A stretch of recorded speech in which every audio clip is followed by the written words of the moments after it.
Good freaking morning. Glad to see your happy faces again. My name is Nick. Welcome to Nick's Fort. Today we are talking the GoPro Hero 6 and how to make that footage look cinematic, plus a few quick notes on why I think that camera's worth your time. If you are not yet subscribed, please do so below. It is free.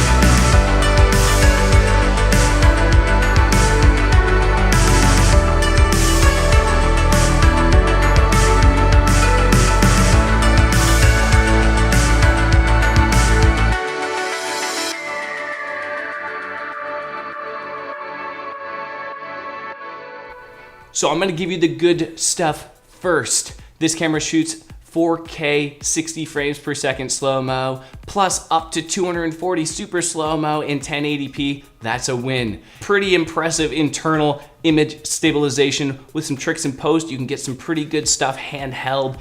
That's a win. It's still tiny, it's still waterproof, it still gets you all these crazy cool angles. That's a win.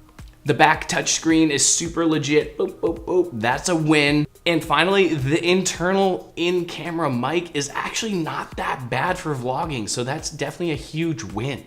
Finally, here we are, about to do a little snorkeling.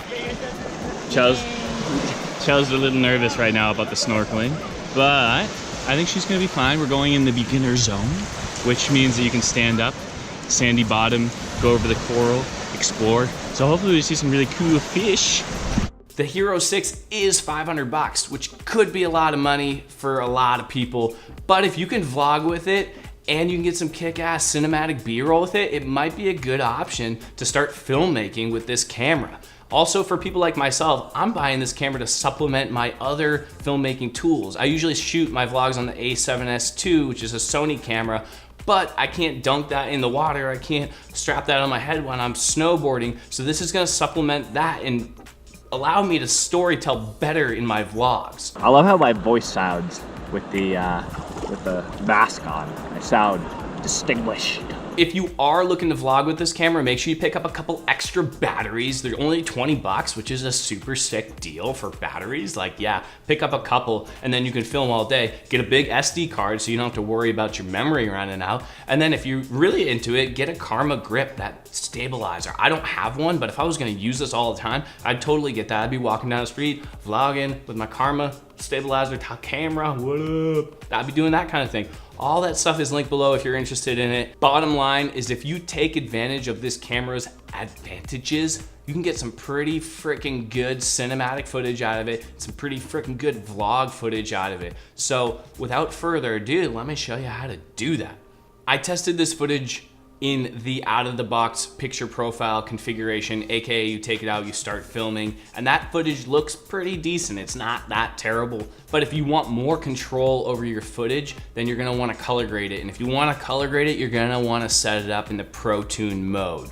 So first things first, open up your menu, and in your menu, on the right, you're gonna slide over, and you're gonna turn protune on, okay? And then you're gonna leave shutter at auto, EV comp at 0, ISO min at 100, ISO max 3200, white balance auto, sharp low, color flat, and then audio high. Now back in the main menu, if you're gonna shoot 2-camera vlogging, you're gonna wanna set it up at 4K, 24 frames per second and wide. Avoid the super wide unless you want that super fish eye look, but you're kind of trying to avoid that in terms of this tutorial. Then for your B-roll, you want to set your camera up for either the 2.7K at 120 frames per second or the 1080p at 240 frames per second. You can do 60p at 4K if your movement isn't that fast, or if you really want to stay in the 4K world, you can do that. But the 120 and the 240 look super dope. So let's stick with those as much as we can. Okay, so now let's rattle off some tips for post-production in terms of making this footage look super cinematic. 1, dump a denoiser on your footage if you have one. I use Magic Bullet. This step isn't a must, but it helps. 2, warp stabilize your footage. Don't overdo it because it will look cheesy. Also be careful warp stabilizing your 2 camera vlogging where you're filming yourself, as it might make your face look pretty weird. 3, drop the lens distortion effect on your clip and set it to -9. This will get rid of that fisheye look and smooth your clip out. 4, color grade your footage. And 5, finally, you're gonna add in those letterbox bars. This is gonna cut out some of your footage, so remember that when you're filming, and also you can slide your clips up and down a little bit when you have the letterboxing in there to reframe it for your preference. This step's a bit more of a personal preference, but it's going to make your footage look a little more cinematic than without it. Okay, so now you've got your Hero 6 footage looking super dope and super cinematic, but to be fair, for this to be a complete review, I need to share a couple of the things I didn't like about the GoPro Hero 6. 1, the low light and the dynamic range of this camera, it's not that great. It is trying. I shot some stuff where it was really dark in this cave, and then you're looking out into like a bright, not sunlight, but like bright daylight, and you're in this cave, and it tries really hard, so it's trying. I mean, it is a $500 camera, you can't expect that much. 2, the color shifts with the auto white balance can be brutal. You're filming a scene and it just shifts from one to the next, and it makes me not want to use auto white balance, but I also don't want to be setting my white balance all the time in this camera. I'm gonna forget. I really want that to be something that's inherently works better, but it doesn't make me not want to use it. It did ruin a couple of my clips though.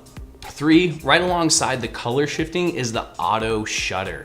When you're outside and there's mixed light, you can see the auto shutter jumping in your footage, specifically in slow motion. It's just like, it's painful.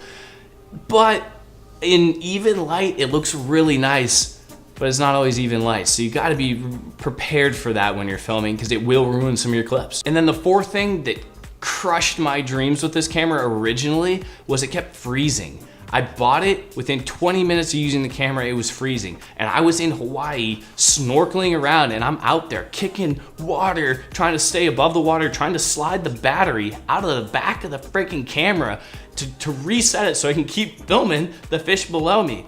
Kind of a dangerous situation to be in, but I really wanted to get that footage without having to go back in and out every time. I did return that camera. I exchanged it for another one, and it hasn't happened since. So I'm hoping that that was a defect in the product. So if you're experiencing your camera freezing, I encourage you to either email GoPro or go back to where you bought it and see if you can exchange it for another model, and it might not happen anymore. The GoPro Hero 6 is not the perfect camera, but I like it enough that it will be staying in my kit for the time being. If you're interested in checking it out, I put a link below to the GoPro Hero 6. If you like this video, please give that little thumbs up, clickety clackety, and if you are not yet subscribed, please do so. It is free, and I will see all of your lovely faces in the next video.